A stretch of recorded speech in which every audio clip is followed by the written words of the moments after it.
मत्ती रचित सुसमाचार अध्याय 12 वचन 39 और 40।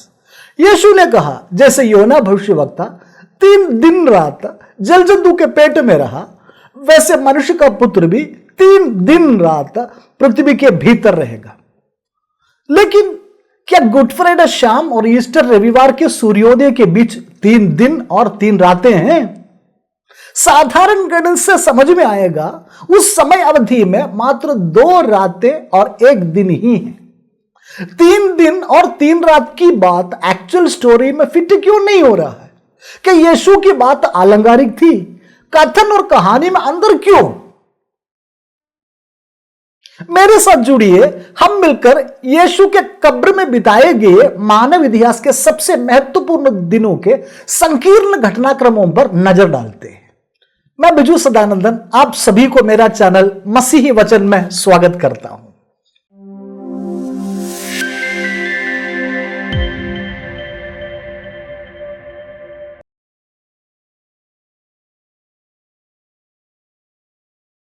इस वीडियो के द्वारा मेरा उद्देश्य ना तो किसी परंपरागत धारणा को गलत साबित करना है, ना ही लोगों के सदियों पुराना विश्वास को छुटलाना, परंतु नए अध्ययन और रिसर्च के अनुसार संभावित और वास्तविक घटनाक्रमों को क्रमानुसार और पवित्र वचन के अनुरूप समझाना ही। विश्वास तब मजबूत होता है जब अवधारणा वास्तविकता पर आधारित होता है। आप सब समझदार और वचन के ज्ञाता है। आपसे मेरा नम्र निवेदन है, आप अपनी समझदारी और विवेक शक्ति का प्रयोग अवश्य करें। सबसे पहले यह बात बताना चाहूंगा कि गुड फ्राइडे और ईस्टर की प्रथा को ना तो प्रथम शताब्दी की चर्च ने ना ही यीशु के चेलों ने आरंभ की थी, लेकिन दूसरी और तीसरी सदी के लोग गुड फ्राइडे को यहूदियों के फसह के पर्व के दिन के अनुसार मानते थे और मनाते थे, क्योंकि यीशु की मृत्यु वचन के अनुसार फसह के पर्व के दिन के अगले दिन हुई थी।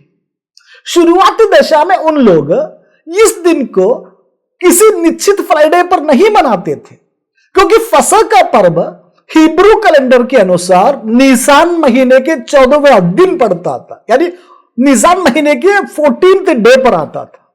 अगर हमारे कैलेंडर के अनुसार इस दिन को समझाऊं तो मार्च 26 से लेकर अप्रैल 25 के बीच सप्ताह का किसी भी दिन हो सकता है।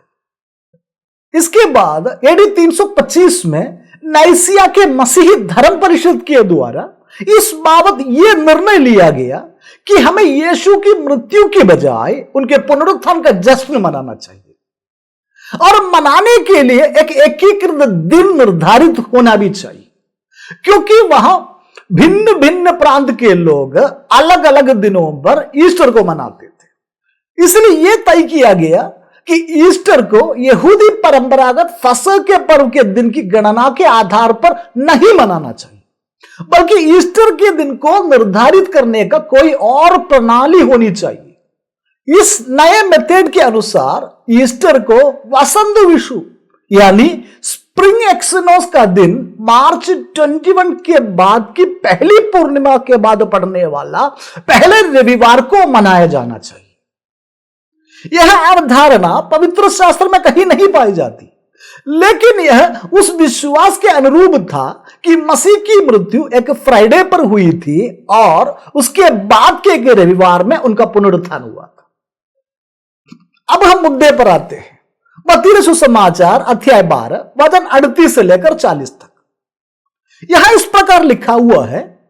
इस पर कुछ शास्त्री और फरीसियों ने उससे कहा, हे गुरु, हम तुझसे एक चिन्ह देखना चाहते हैं। उसने उन्हें उत्तर दिया, इस युग के बुरे और व्यभिचारी लोग चिन्ह ढूंढते हैं, परंतु योना भविष्यवक्ता के चिन्ह को छोड़ और कोई चिन्ह उन्हें ना दिया जाएगा। योना 3 दिन रात जल जंतु के पेट में रहा, वैसे ही मनुष्य का पुत्र 3 दिन रात पृथ्वी के भीतर रहेगा। देखिए, प्रथम शताब्दी के यहूदी धार्मिक नेताओं को पता था कि परमेश्वर एक उद्धारकर्ता यानी एक मसीहा को भेजने का वादा सदियों पहले किया था। और दानियल की एक विस्तृत भविष्यवाणी ने उन्हें यह जानने के लिए पर्याप्त जानकारी दी कि वो मसीह किस वर्ष आएगा। लेकिन उन यहूदी गुरुओं के पास इस बात की पूरी तस्वीर नहीं थी कि परमेश्वर का मसीहा क्या करने आ रहा था। इस बारे में बहुत सारी रोमांचक भविष्यवाणी हुई तो थी, लेकिन यहूदी अगुओं ने उन भविष्यवाणियों को अनदेखा कर दिया था जो एक मसीहा के कार्य कर्तव्यों के बारे में बात करती थी। वो मानव की पाप मुक्ति और उद्धार के लिए बहुत सारी पीड़ाओं को सहते हुए अपने जीवन को बलिदान कर देगा, जिसे वे लोग ठीक ठीक समझ नहीं पाए थे। देखिए, यहूदियों के विचार में मसीहा एक राजनीतिक और साथ साथ एक धार्मिक शासक होगा जो एक विजेता बनकर इस्राएल के उत्पीड़कों को चकनाचूर कर देगा और परमेश्वर के लोगों के लिए समृद्धि और महानता के स्वर्णिम युग की शुरुआत करेगा। देखिए, फरीसियों ने तो पहले ही यीशु के बहुत सारे चिन्ह और चमत्कार देखे तो थे, फिर भी वे लोग ऐसा चिन्ह चाह रहे थे जिससे वे जान सके ये मसीह ही है। दूसरे शब्द में बोलूं तो उन चमत्कारों को या उन चिन्हों को यीशु के मसीह होने के प्रमाण के रूप में समझना चाह रहे थे। इसलिए यीशु ने उन्हें उत्तर दिया और उनसे कहा कि एक दुष्ट और व्यभिचारी पीढ़ी एक संकेत की तलाश में है। उन्हें और कोई संकेत नहीं दिया जाएगा सिवाय योना नबी के, क्योंकि जैसे योना 3 दिन रात बड़ी मछली के पेट में था, वैसे ही मनुष्य का पुत्र भी 3 दिन और 3 रात पृथ्वी के दिल में रहेगा, यानी पृथ्वी के अंदर रहेगा। फरीसी लोग इन बातों को योना के संदर्भ के रूप में समझ रहे थे। पूर्वाग्रह से ग्रसित इन यहूदियों को खुद के मसीहा होने का यानी परमेश्वर की ओर से आने का प्रमाण के रूप में यीशु संकेत दिया था। यीशु का कहने का अर्थ यह था कि अगर मैं योना के समान 3 दिन और 3 रात पृथ्वी के गर्भ में रहूं, फिर मैं जी उठूं, तो समझ लेना कि प्रतिज्ञात मसीह मैं ही हूं। देखिए, यीशु पृथ्वी के अंदर 3 दिन और 3 रातें बिताएगा। अब इसका क्या मतलब है? क्या ये सचमुच 3 दिन पूरे 24 घंटे के दिन होंगे या 3 दिनों के कुछ हिस्से होंगे? सुसमाचार के कुछ अन्य भागों में 3 दिनों के बाद या तीसरे दिन या 3 दिनों में जैसे शब्दों को उपयोग किए गए हैं, लेकिन मत्ती अध्याय 12 के इस संदर्भ को समझने हेतु मूल ग्रीक को और योना की पुस्तक में लिखे गए दिनों के लिए मूल हिब्रू को देखना सहायक होगा। देखिए, प्रमुख बाइबल डिक्शनरीज के अनुसार हिब्रू भाषा में दिन शब्द का प्रयोग किसी एक पूरे दिन के लिए या दिन के किसी समय की अवधि के बारे में बात करने के लिए जरूर करता था, लेकिन स्पष्टता से जब 3 दिन और 3 रात का प्रयोग मिले तो समझ लेना वो पूरे 3 दिन रात की समय अवधि को दर्शाता है। इसलिए जब यह कहा जाता है कि योना मछली के पेट में 3 दिन और 3 रातें था, तो समझना चाहिए वहां के समय अवधि 24 घंटे के 3 दिन यानी 72 घंटे होते हैं। मत्ती सुसमाचार अध्याय 12 उसके 40 में यीशु ने जो कहा था उसे आश्चर्य रूप से लिटरली हमें लेना चाहिए, क्योंकि वो मसीह था और वह स्पष्ट रूप से 3 दिन और 3 रातों की बात कह रहा था। हमें इस बात को समझना चाहिए। वर्तमान में हमारा एक दिन मिडनाइट से आरंभ होकर मिडनाइट तक होता है और रोमन संप्रदाय के अनुसार उनका प्रत्येक दिन सूर्योदय से यानी हमारे 6 बजे से प्रारंभ होकर अगले सूर्योदय तक होता था। लेकिन बाइबल कालीन समय में इस्राएलियों का हिब्रू कैलेंडर के अनुसार दिन का आरंभ सूर्यास्त यानी शाम 6 बजे से शुरू होता था और अगले सूर्यास्त के साथ अर्थात शाम 6 बजे समाप्त भी हो जाता था। पारंपरिक रूप से माने जाने वाला गुड फ्राइडे और ईस्टर के कंसेप्ट के अनुसार यीशु के पृथ्वी के अंदर रहने का समय की अवधि गुड फ्राइडे के सूर्यास्त से लेकर ईस्टर संडे के सूर्योदय तक की है, यानी 2 रातें और 1 दिन, कुल 36 घंटे। इस समय अवधि को लोग इस प्रकार समझ जाते हैं। लूका सुसमाचार अध्याय 23 50 से 56 तक के वचन के अनुसार मसीह यीशु को अरिमथिया के यूसुफ ने सबत के पूर्व के तैयारी के दिन की संध्या काल में एक चट्टान पर खुदी हुई नई कब्र में रख दिया, क्योंकि सूर्यास्त होने पर यहूदियों का सबत आरंभ होने वाला था। यहां इस बात को समझना चाहिए कि यहूदियों का साप्ताहिक सबत सूर्यास्त से शुरू होता था। अगर ठीक कहूं तो गाड़े जाने का समय शाम 6 बजे के आसपास था। देखिए, पारंपरिक रूप से कब्र में रहने का उक्त 3 दिन और 3 रात का काउंटिंग उस शाम से शुरू होती है। अब यूहन्ना सुसमाचार अध्याय 20 वचन 1 को देखेंगे। वहां लिखा हुआ है, सप्ताह के पहले दिन मरियम मगदलीनी भोर को अंधेरा रहते ही कब्र पर आई और पत्थर को कब्र से हटा हुआ देखा। यह उक्त 3 दिन और 3 रातों की गिनती का अंत को दर्शाता है। हालांकि यहां कोई विशेष समय तो नहीं दिया गया। यीशु दिन उगने से पहले ही जी उठ चुके थे, क्योंकि दिन उगने का समय सुबह 6 बजे के आसपास रहा होगा। यीशु उस समय से पहले ही जी उठ गए थे, इसलिए उनके कब्र में रहने का समय शुक्रवार शाम 6 बजे से रविवार सुबह 6 बजे तक का केवल 36 घंटे ही होते, जिसमें मात्र 1 दिन और 2 रातें शामिल हैं। देखिए, यह तथ्य उनके कहे गए समय से 50% कम है। यदि वो केवल 36 घंटे ही कब्र में रहे होते तो उनके अपने शब्दों के अनुसार वे मनुष्य के पुत्र हमारे मसीह नहीं हो सकते। देखिए, आगे जो कहने वाला हूं एक नया अध्ययन और रिसर्च का हिस्सा है। इस प्रयास को 3 दिन और 3 रात की गुत्थी को गुड फ्राइडे और ईस्टर से संबंधित घटनाक्रमों के पारंपरिक धारणाओं के समन्वय के साथ सुलझाने की कोशिश के रूप में देखा जाना चाहिए। यहां सबसे पहले हमें कुछ संदर्भों की आवश्यकता है। देखिए, यीशु की मृत्यु के वक्त के सबत से पहले के दिन को तैयारी के दिन के रूप में बाइबल में संदर्भित करते हैं। लूका सुसमाचार अध्याय 23 वचन 54 में मसीह की मृत्यु के दिन को सबत के पूर्व के तैयारी का दिन कहा जाता है। साप्ताहिक सबत शुक्रवार शाम को सूर्यास्त से शुरू होने की सूचना पाकर कई लोगों ने अनुमान लगाया कि उनकी मृत्यु शुक्रवार दोपहर के बाद हुई थी और उन्हें सूर्यास्त से ठीक पहले दफनाया भी गया था। लेकिन इस समय के दौरान एक और सबत वहां था जिसे अक्सर अनदेखा कर दिया जाता था। अगर इस विशेष सबत पर वे लोग ध्यान दिए होते तो घटनाक्रमों का वर्णन कुछ और प्रकार होता। देखिए, इस आशय के समर्थन में यूहन्ना के सुसमाचार का एक वाक्यांश मैं आपके सामने रखना चाहूंगा। यूहन्ना के सुसमाचार अध्याय 19 वचन 31, वहां इस प्रकार लिखा हुआ है, इसलिए कि वो तैयारी का दिन था, यहूदियों ने पिलातुस से विनती की कि उनकी टांकें तोड़ दी जाएं और वे उतारे जाएं, ताकि सबत का दिन वे क्रूसों पर न रहे, क्योंकि वह सबत का दिन बड़ा दिन था।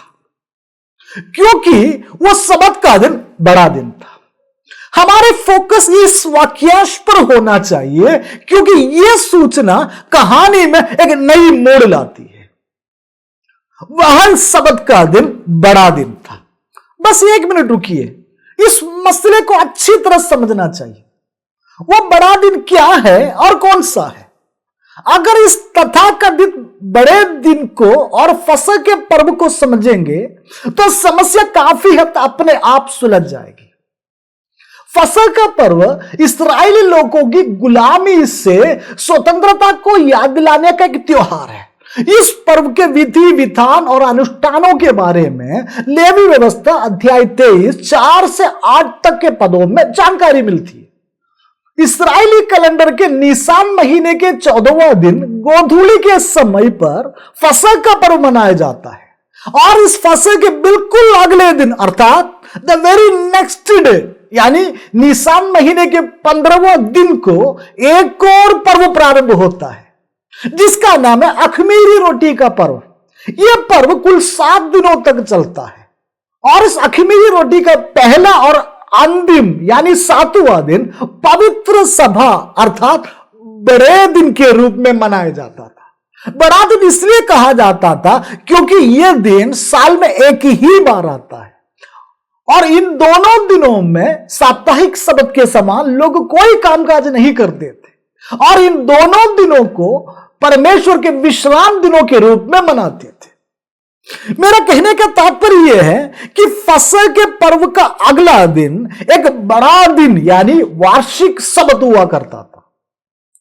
हमें समझना चाहिए साप्ताहिक सब्त प्रत्येक फ्राइडे सूर्यास्त से आरंभ होकर सैटरडे सूर्यास्त तक समाप्त होता है परंतु यह बड़ा दिन सप्ताह का कोई भी दिन हो सकता है। बस एक शर्त यह थी वो दिन निसान महीने का 15वां दिन हो। बहुत सारे थियोलॉजियंस के अनुसार यीशु की मृत्यु का वर्ष में फसह का पर्व निसान महीने का 14वां दिन एक बुधवार था। इसलिए लूका और यूहन्ना जिस तैयारी के दिन के बारे में कहते हैं वो दिन फ्राइडे यानी शुक्रवार नहीं परंतु एक बुधवार का दिन था। देखिए इन बातों को ध्यान में रखते हुए इन घटनाक्रमों को समय क्रमानुसार हम समझेंगे। अगर मान ले कि यीशु की मृत्यु बुधवार शाम 6 बजे के आसपास हुई हो तो उनके कथन के अनुसार 3 दिन और 3 रात शनिवार शाम तक पूर्ण हो जाता है। हमें इस प्रकार समझना चाहिए कि शनिवार सूर्यास्त के बाद से लेकर रविवार के दिन सूर्योदय से पूर्व उन स्त्रियों के पहुंचने से पहले के किसी एक समय पर यीशु जी उठ चुके थे। देखिए यहां एक और समस्या है। सुसमाचारों में लिखित उनकी मृत्यु संबंधी अन्य सूचनाओं और संदर्भों के साथ इस बुधवार की कंसेप्ट का सटीक तालमेल कैसे बैठेगा। हम फिर से बुधवार के फसह के पर्व से आरंभ करते हैं।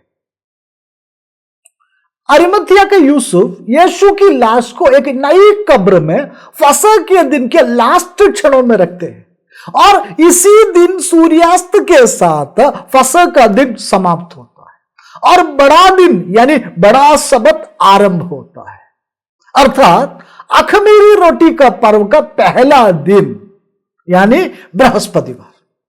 मरकुस रचित सुसमाचार अध्याय 16 पहला वचन को देखेंगे।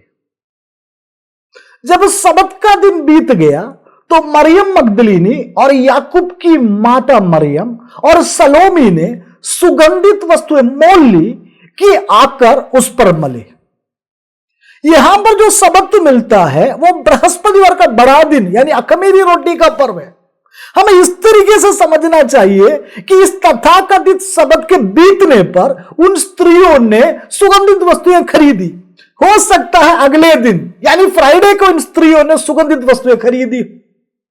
लूका सुसमाचार अध्याय 23 वचन 56 तब उन्होंने लौटकर सुगंधित वस्तुएं और इत्र तैयार किया और सब्त के दिन उन्होंने आज्ञा के अनुसार विश्राम किया। इस वचन के आधार पर ऐसा प्रतीत होता है कि हो सकता है कि वे स्त्रियां फ्राइडे के दिन सुगंधित वस्तुएं खरीदी हो और तैयार की हो और उसके बाद फ्राइडे शाम से प्रारंभ होकर शनिवार सूर्यास्त पर समाप्त होने वाला साप्ताहिक सब्त पर विश्राम किया हो। मरकुस अध्याय 16:1 के अनुसार वे लोग सब्त के बीत जाने पर खरीदारी और तैयारी करते हैं जबकि लूका अध्याय 23:56 में पहले तैयारी करते हैं और बाद में आने वाले सब्त पर आज्ञा अनुसार विश्राम करते हैं। इन दोनों सांदर्भिक वचनों से एक तथ्य उजागर होता है वो ये है कि इन लोगों को 2 अलग अलग सब्तों से होकर गुजरना पड़ा था। अगर हम इस तथाकथित वार्षिक सब्त यानी बड़ा दिन और साप्ताहिक शब्द के खेल को समझेंगे तो यह घटनाक्रम और अधिक स्पष्ट उभर कर आएगा। काफी हद तक आपको समझ में आया भी होगा, और स्पष्टीकरण आवश्यक हो तो इन दोनों वचनों को आप बार बार पढ़िएगा। लूका अध्याय 24 वचन 1, परंतु सप्ताह के पहले दिन बड़े भोर को वे उन सुगंधित वस्तुओं को जो उन्होंने तैयार की थी लेकर कब्र पर आई। यहां वे लोग यीशु की लाश पर लगाने के लिए सुगंधित वस्तुओं को लेकर आते हैं, लेकिन तब तक यीशु को कब्र पर दफनाए 72 घंटे यानी 72 अवे से अधिक हो चुके थे। यीशु मसीह शनिवार सूर्यास्त के बाद और रविवार सूर्योदय से पूर्व इन स्त्रियों के आने से पहले का किसी एक समय पर जी उठ चुके होंगे। देखिए, इस टाइमलाइन के साथ यीशु का 3 दिन और 3 रात को पृथ्वी के अंदर रहने की वो कथन सटीक बैठता है। मैं आपसे कहना चाहूंगा, आप इन विवरणों को माने या माने कोई बात नहीं, इन सारे तर्क और वितर्क के बावजूद आप सबों से कहना चाहूंगा कि यीशु का बलिदान और पुनरुत्थान वास्तविक है, जिनके द्वारा हमें पाप क्षमा और मोक्ष प्राप्ति का सौभाग्य प्राप्त हुआ। आप सिर्फ और सिर्फ उन पर विश्वास करिए, उन पर अपना भरोसा रखिएगा। मैं गॉड ब्लेस यू ऑल। फिर हम मिलेंगे एक नई वीडियो के साथ। मारानाथा।